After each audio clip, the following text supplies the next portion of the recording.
እግዚአብሔርን ጠየቀው። እግዚአብሔር 50 ደጋጎች ሞትን ይኩን ከመ ተጋቦቶሙ ለአርዳኢከ አንተ ዘሙንቱ ወአንተ ዘለነ አንተ ዘአሚሃ ወአንተ ዘይዜ።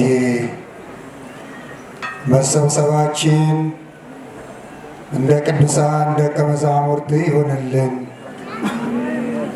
የእነሱም አንተ ነህ፣ የእኛም አንተ ነህ። ያን ጊዜም አንተ ነህ፣ ዛሬም አንተ ነህ። ቆሞስ መልአከ ምሕረት አባ ገብረ መድኅን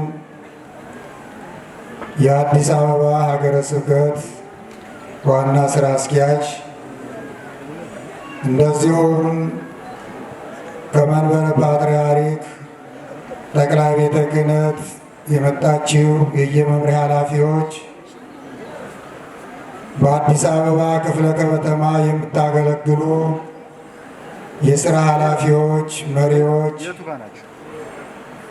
የአዲስ አበባ ሀገረ ስብከት ሰራተኞች፣ የአድባራት ገዳማት አስተዳዳሪዎች፣ መላከ ሳህል ስዩም ወልደ ገብርኤል የዚህ ደብር አስተዳዳሪ፣ ሊቃውንት፣ የእግዚአብሔር ቤተሰቦች፣ አገልጋዮች፣ የሰንበት ትምህርት ቤት ዘማሪያን፣ እንደ አባታችን እንደ አብርሃም በአብርሃም እግር ተተክታችሁ እግዚአብሔርን በምልአት የምታመሰግኑ አባቶች፣ አዛውንቶች፣ ወጣቶች እንደ እናቶቻችን እንደነ ሳራ እንደነ ርብቃ እግዚአብሔርን በማገልገል ጸንታችሁ መስዋዕት መባ ይዛችሁ በእግዚአብሔር ቤት የምታገለግሉ እናቶች ሁላችሁም በዚህ በቅጽረ ቤተ ክርስቲያን ውስጥ ያላችሁ በአጸደ መቅደሱ ዙሪያ የተሰበሰባችሁ አምናን በዘንድሮ ተክቶ ዘላለማዊ ሰማያዊ በባህሪው በስልጣኑ ሽርክ በመንግስቱ ርፈት በአገዛዙ ጉድለት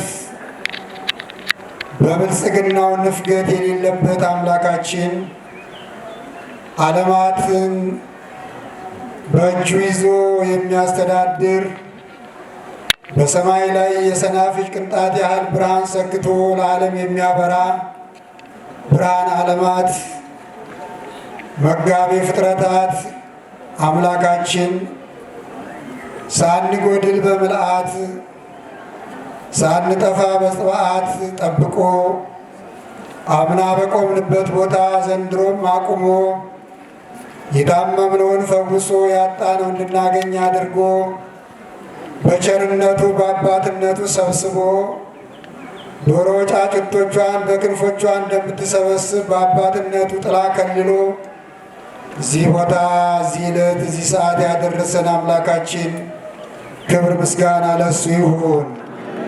እንኳን አደረሳችሁ፣ እንኳን አደረሳችሁ ለታላቁ ለገናናው በእግዚአብሔር ፊት ቀርቦ የሰው ልጆች ጭንቀት፣ የሰው ልጆች ሐሳብ፣ የሰው ልጆችን ልመና መጋረጃ ክፈቱልኝ ሳይል በፈጣሪው ፊት ቀርቦ የሚያቀርበው ቅዱስ ሚካኤል ታምራት በሰራበት ድንቅ ሥራ ባደረገበት ዕለት እንኳን አደረሰን አደረሳችሁ።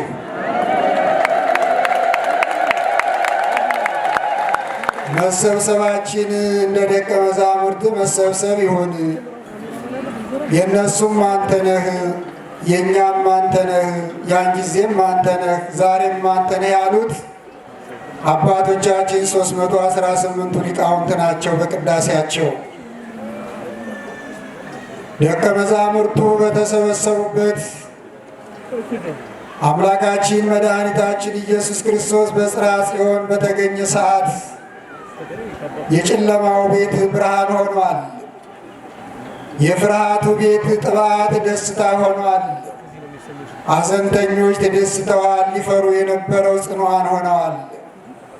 ግርማ ሞገስ የሌላቸው ሐዋርያት ግርማ ሞገስ አግኝተው ፍርሃት ከራሳቸው ተራግፈው ዓለምን ዞረው በየቋንቋው እንዳስተምሩ የጽርሐ ጽዮኑ መሰብሰባቸው ለነሱ መድኃኒት ሕይወት ሆኗቸዋል።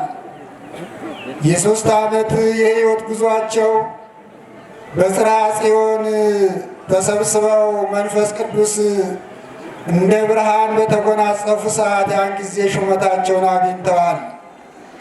አባቶቻችን ሊቃውንት ይህንን ነው እነሱ በተሰበሰቡበት ብርሃን ወርዶ መንፈስ ቅዱስ ወርዶ እንዳጎናጸፋቸው እኛም በዚህ በተሰበሰብንበት መንፈስ ቅዱስ ብርሃን ወርዶ የምንሰራውን የምንናገረውን ሁሉ ይምራን ብለው የጸለዩ ጸሎት ነው። አሁንም የእግዚአብሔር ቤተሰቦች የቤተ ክርስቲያናችን ስርዓት ማህሌቱ ተከናውኖ ታቦተ ሕጉ ዞሮ ሕዝቡን ባርኮ በአውደ ምሕረቱ ቆሞ ትምህርተ ወንጌል በሚገባ የዕለቱ ታሪክ በመምህራችን በመምህር ኤፍሬም ተሰጥቷል። እንደ ቤተ ክርስቲያናችን ስርዓት እንደ ቤተ ክርስቲያናችን ትውፊት የቀረ የለም። እናንተም በታቦተ ሕጉ ፊት ቆማችሁ የልባችሁን መሻትና የልባችሁን ጭንቀት ለእግዚአብሔር በመልአኩ አማካይነት እያደረሳችሁ ትገኛላችሁ እና አሁን የቡራኬና የምርቃት ሰዓት ነው። እንደዚሁም የቀረን ነገር ቢኖር ምንም ነገር የለም፣ በወንጌል ውስጥ ተሰጥቷል። የሁሉ ነገር መሰረት ለመሰብሰባችንም ለመኖራችንም አግኝተን ለመስጠትም ኖረን ለመሞትም ያልወለዱም ወልደው ድረው ለመክበድም የሚያስፈልግ አንድ ነገር ብቻ አለ። ዓለምን የሚያስጨንቅ ዓለም የተጨነቀችበት ይኸውም ሰላም ነው። ስለ ሰላም ብዙ አባቶቻችን ነቢያት ጭምር ተናግረዋል። ታላቁ ነቢይ ሊቀ ነቢያት ወይንም ደግሞ ከአበይት ነቢያት አንዱ ኤርምያስ ስለ ሰላም ሲናገር እሱ ሰላማ ለብሔር ወጸልዩ በእንቲአሃ እስመ በሰላም ሲያሃ ይከውን ሰላምክሙ፣ ስለ ሀገር ጸልዩ፣ ስለ እሷም የእሷንም ሰላም ፈልጉ፣ ስለ ሀገር ጸልዩ፣ በእሷ ሰላም የእናንተ ሰላም ይሆናል ይላል ታላቁ ነቢይ ኤርምያስ። ይህንን የተናገረው በባቢሎን ሆኖ ነው። የሰላም እጦት ምን ያህል ችግር እንዳለው ከሀገሩ ወደ ባቢሎን የተሰደደው በሰላም እጦት በችግር ሰው ከሰው ጋር ሳይስማማ ሰው እግዚአብሔርን አስቀይሞ እግዚአብሔርና ሰዎች ተለያይተው እግዚአብሔርና ሰዎች በተጣሉ ሰዓት ባዕዳንን አምጥቶ እስራኤልን ወደ ባቢሎን ማርኮ ነቢዩ ኤርምያስም አብሮ ሄዶ ነበረ። በዛ እያለ ነው ለወገኖቹ ስለ ሰላም ጸልዩ፣ ስለ ሀገር ሰላም ጸልዩ፣ በእሷ ሰላም የእናንተ ሰላም ይገኛል፣ የእናንተ ሰላም በእሷ ሰላም ነው ይላል። አሁንም ወገኖቼ ቅድም ታቦተ ሕጉ በሚዞርበት ሰዓት ብዙዎቹ በተለይ ታላላቅ ዕድሜ ያላቸው አረጋውያኑ ያለቅሱ ነበረ። እንባቸውን እናይ ነበረ። በእናቶችም ጋር ስንደርስ እናቶች ያለቅሱ ነበረ። በአባቶችም ጋር ስንደርስ አባቶች ያለቅሱ ነበረ። ለምንድን ነው? የሚያዩት የሚሰሙት የሚመለከቱት ሁሉ አላምር አላስደስት ስላላቸው በዘመናቸውም ብዙ ነገር ስላዩ ነው። እና ይሄ እንባ ምናልባት የሚመስለኝ የሰላም ልመና ይመስለኛል። ለሀገር ሰላም፣ ለወገን ሰላም፣ ለጎረቤት ሰላም፣ ለቤተሰብ ሰላም። ይሄ ከሌለ መኖር ከንቱ ነው። እንኳን ሀገር ቀጥቶ ትንሽ መንደር እንኳን ሰላም ከሌለ መኖር አትችልም። ታላላቆቹ አረጋውያን ኖረው በክብር መሸኘት አይችሉም ሰላም ከሌለ። ወጣቶች በትምህርት ቤት ተምረው እውቀት ገብተው ለሀገራቸው፣ ለቤተሰባቸው፣ ለወገናቸው መሆን አይችሉም። ሰላም ከሌለ ወዴት እንደሚሄዱ እኛም እናንተም ዓለምም ያውቃል። ለመኖር መሰረቱ ሰላም ነው እና ቤት ተሰርቶ መቋሚያው፣ ማቋቋሚያው፣ መያዣው ምሰሶ ነው። የመኖር ምሰሶ፣ የመኖር አለኝታ ሰላም ነው። ስለዚህ ምናልባት ከኛ የጎደለ ነገር እንዳይኖር እግዚአብሔር የሚለምኑትን የሚሰማ የጠየቁትን የሚያድርግ በአባትነቱ የጸና ፈጥሮ የማይረሳን አምላክ ነው። ምንድን ነው ታዲያ የጎደለን ስንለምነው? አብርሃም በሚኖርባት ሀገር እግዚአብሔር እና ሰዎች ተቀያይመው ሰዎች ከበጎነት ወደ ክፋት አዘንብለው አብርሃም እግዚአብሔር አነጋገረው። ያለባትን ሀገር በእሳት ላጠፋት ነው፣ በእሳት ላነዳት ነው። ሰው በሚኖሩት በሀገር ውስጥ የሚኖሩት ኃጢአታቸው እንደ ውሃ ፈሷል፣ በደላቸው ከመጠን አልፏል። አንተ ከነሱ ጋር የነሱ በደል እንዳያገኝህ ልጆችህንም ዘመዶችህንም ይዘህ ከዚህ ሀገር ውጣ አለው። በኦሪት ዘፍጥረት ላይ ከምዕራፍ 19 ጀምሮ ስናነብ ይህን ታሪክ እናገኛለን። በዚህ ሰዓት ሀገር ሊነድ ነው፣ ሀገር ሊቃጠል ነው። እግዚአብሔርና ሰዎች ተለያይተዋል። ድምፁን አልሰማ ብለዋል። እምቢተኝነት አብዝተዋል። ከሰውነት ፍጥረት ተለይተው እንስሳዊ ፍጥረትን አብዝተዋል። 50 አይደለም በ50 ነው። ከዛን በኋላ እግዚአብሔር መለሰለት፣ 50 ቅዱሳን 50 ደጋግ ከተገኙችን ከተማ አላጠፋም። አብርሃም 50 ሰው ፍለጋ ሄደ። 50 ሰው አልተገኘም። እንደገና ወደ እግዚአብሔር ተመልሶ ጥያቄ አመጣ። 5 ቀንሶ ነገረው። 45ስ አለው። 45ም ቢገኝ አላጠፋም አለ እግዚአብሔር።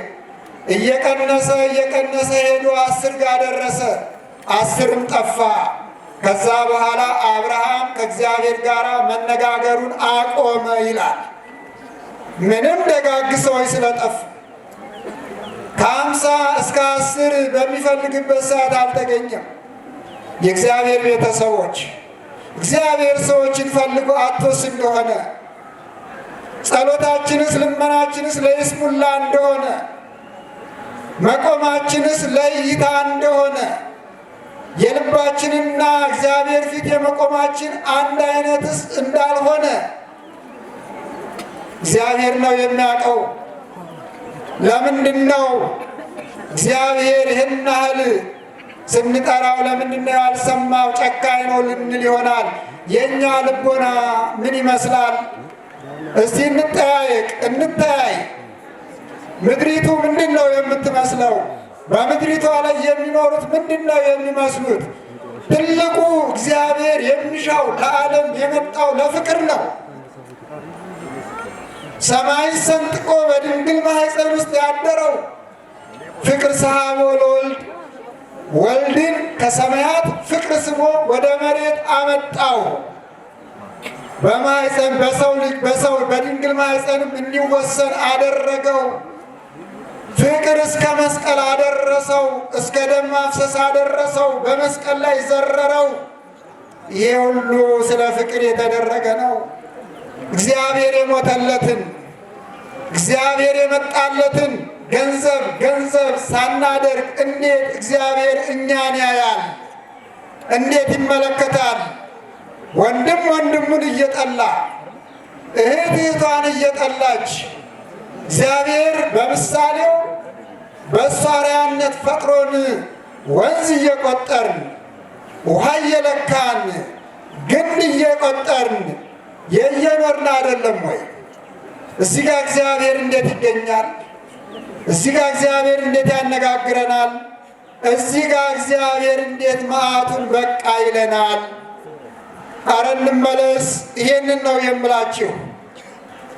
እንባችን እውነተኛ እንባ እንዲሆን ዳዊት አባታችን ባስልዮስ ሊቁ ባስልዮስ ዳዊት ከሰይፍ እግዚአብሔር አዳነው።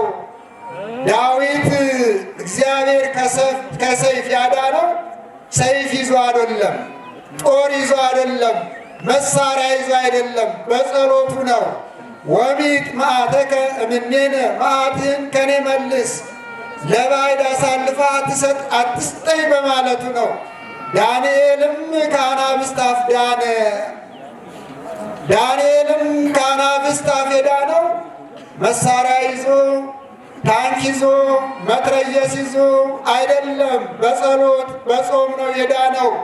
ሶስና ከረበናት ዳነች ይላል። ሶስናም እንደ አቅሟ በሴትነት አቅሟ ያንን ትልቅ ፈተና ያረፈችው በጾም በጸሎት ነው።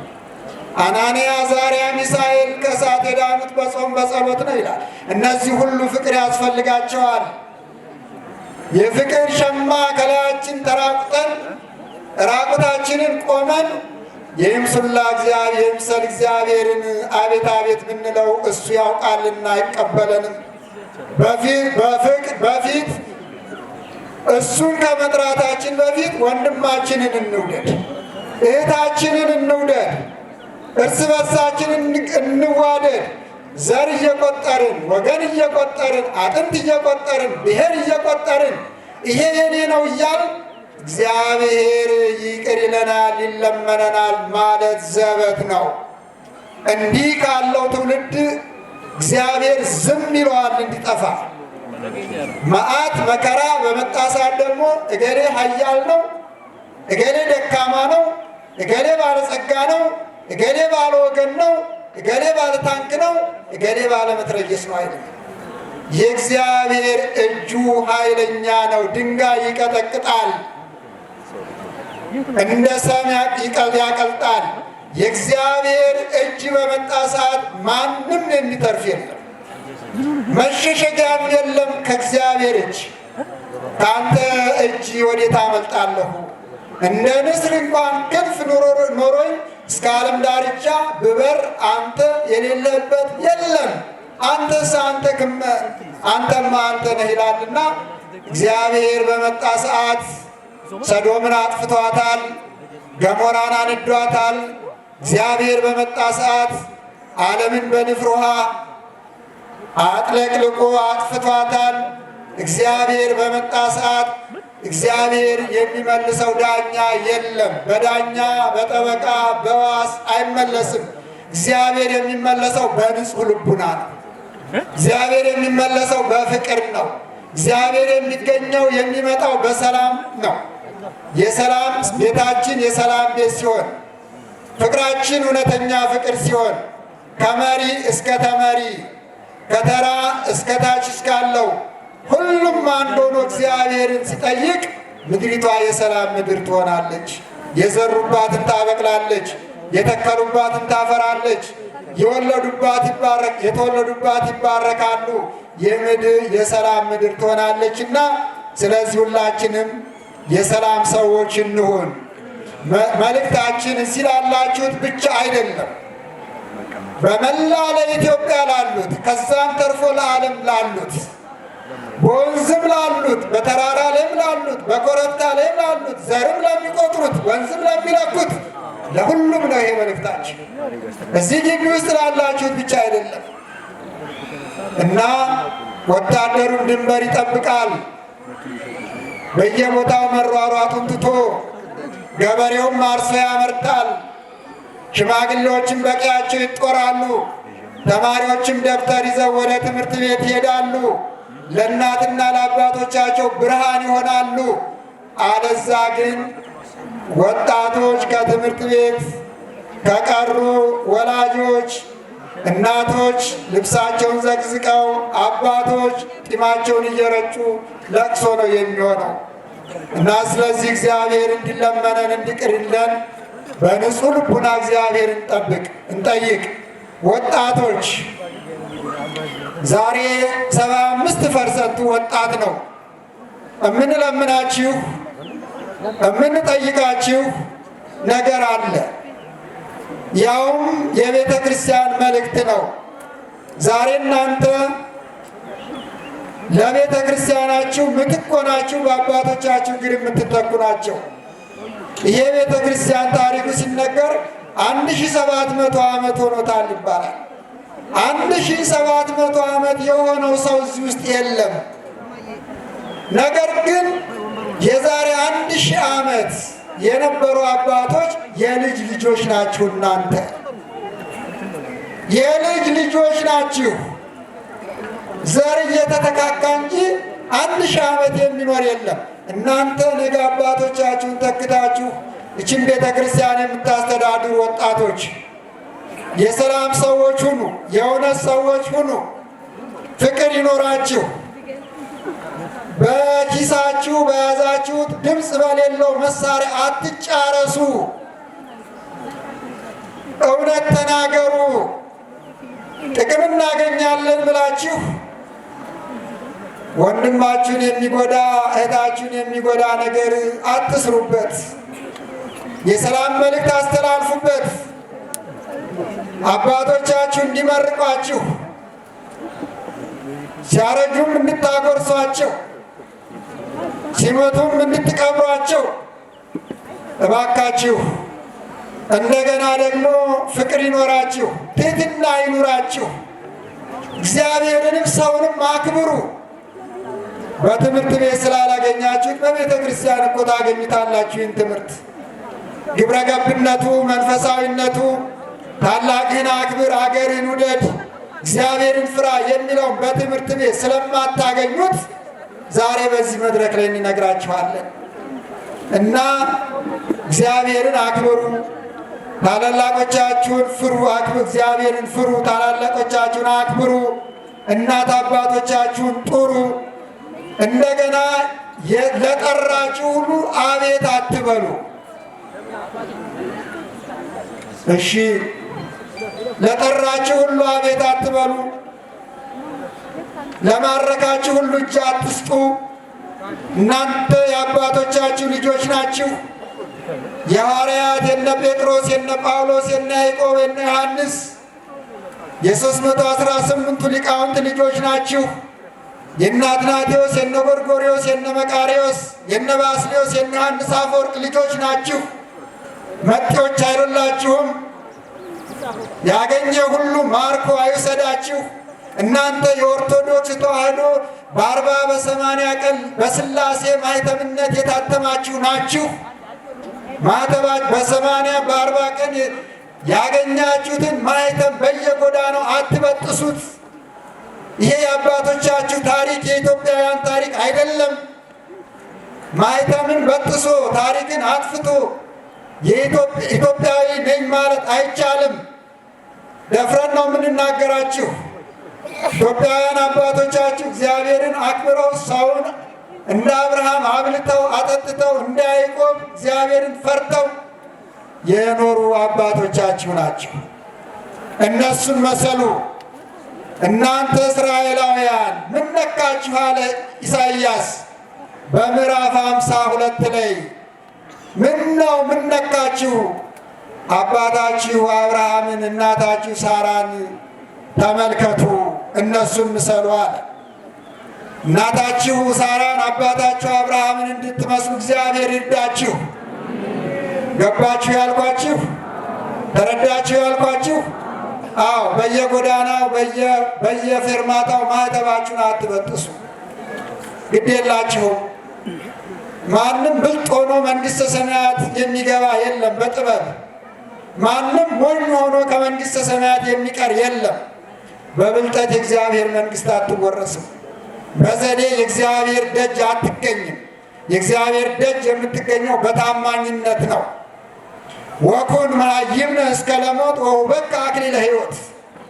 እስከ ለሞት ድረስ እስከ ሞት ድረስ የታመንክ ሁን፣ በኋላም የክብር አክሊል እሰጥሃለሁ ነው ያለው ዮሐንስ ወልደ ነጎድጓድ። እስከ ሞት ድረስ የታመናችሁ እንድትሆኑ እግዚአብሔር ይርዳችሁ። ተናግረን ባስቀየምናችሁ ይቅርታ አድርጉልን። ስለባሰብን ነው፣ ስለጨነቀን ነው፣ ስለቸገረን ነው። መድረኩ ይነገራል፣ ይሰበካል፣ ወንጌሉ ይተረጎማል። በአየር ላይ ስለጠፋ ነው። መንፈስ ቅዱስ ይደርባችሁ። መንፈስ ቅዱስ ይደርባችሁ። መንፈስ ቅዱስ ማረፊያ ካላገኘ፣ መንፈስ ቅዱስ መግቢያ በር ካላገኘ እንደ ርግብ በሮ ይሄዳል። መንፈስ ቅዱስ ማረፊያ ይፈልጋል እንዲገባ፣ አለዛ መንፈስ ቅዱስ እንደ ርግብ በሮ ይሄዳል፣ ከላያችን ይጠፋልና። መንፈስ ቅዱስ በላያችሁ ይረፍ። የአባቶቻችሁ በረከት አይለያችሁ። ቅዱስ ሚካኤል በረድኤቱ ይጠብቃችሁ፣ ከደጁ አይለያችሁ፣ ከክፉ ነገር ሁሉ ይሰውራችሁ። ጣዕሙን በልቡናችሁ ፍቅሩን በአንደበታችሁ ይሳልባችሁ። አዛውንቶቹ ታላላቆቹ እግዚአብሔር አምላክ ረጅም ዕድሜ እንደ አባቶቻችን ይስጣችሁ። ታናናሾቹ በረድኤት በጸጋ በጥበብ በእውቀት ያሳድጋችሁ። የሰላም አምላክ ሰላሙን፣ የፍቅር አምላክ ፍቅሩን፣ የቸርነት አምላክ ቸርነቱን ያድላችሁ። ለሚመጣውም ዓመት እንደዚሁ በደጁ ቆማችሁ ለማመስገን ያብቃችሁ። ከደጁ አይለያችሁ፣ ከፍቅሩ አይነጥላችሁ። የድንግል ማርያም እናትነት፣ የመላእክት ተራዳይነት፣ የቅዱሳን ጸጋ በረከት ይደርባችሁ። ከምንፈራው ሁሉ መከራ ይሰውራችሁ። ከምንፈራው አደግ ሐዘን ሁሉ ይሰውራችሁ። አይዟችሁ፣ እግዚአብሔር ከጠየቅነው ሁሉን ያስወግደዋል። እንደ ሰማይ ላይ ደመና ይገፋዋል። የምንሻውን ያደርግልናል፣ የምንፈልገውን ይሰጠናል። ብርሃን አምላካችን የብርሃን አምላክ ነውና ብርሃኑን ያበራልናል። የምንሻውን ይስጠን፣ የምንፈልገውን ያደርግልን።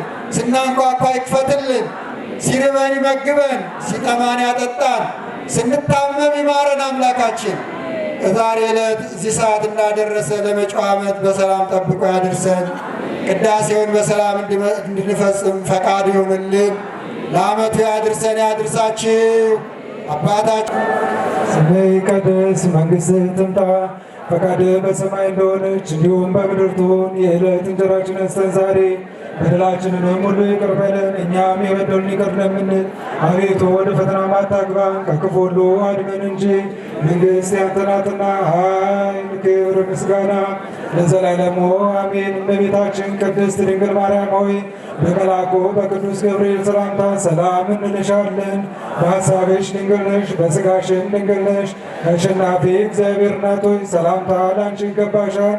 ከሴቶች ሁሉ ተለይተሽ አንቺ የተባረክሽ ነሽ፣ የማኅፀንሽ ፍሬ የተባረከ ነው። ጸጋን የተመላሽ ቅድስት ሆይ ደስ ይበልሽ፣ ልዑል እግዚአብሔር ከአንቺ ጋር ነውና ከተወደደው ልጅሽ ከጌታችን ከመድኃኒታችን ከኢየሱስ ክርስቶስ ዘንድ ይቅርታና ምሕረትን ለምኝልን ኃጢአታችንን ያስተሰርይልን ዘንድ ለዘላለሙ አሜን።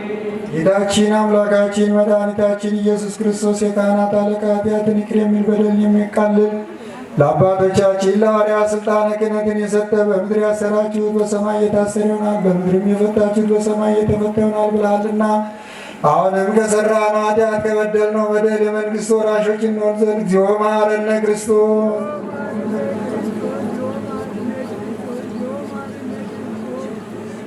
በእንተ እግዝእትነ ማርያም መሐረነ ክርስቶስ ዘእግዝእትነ ማርያም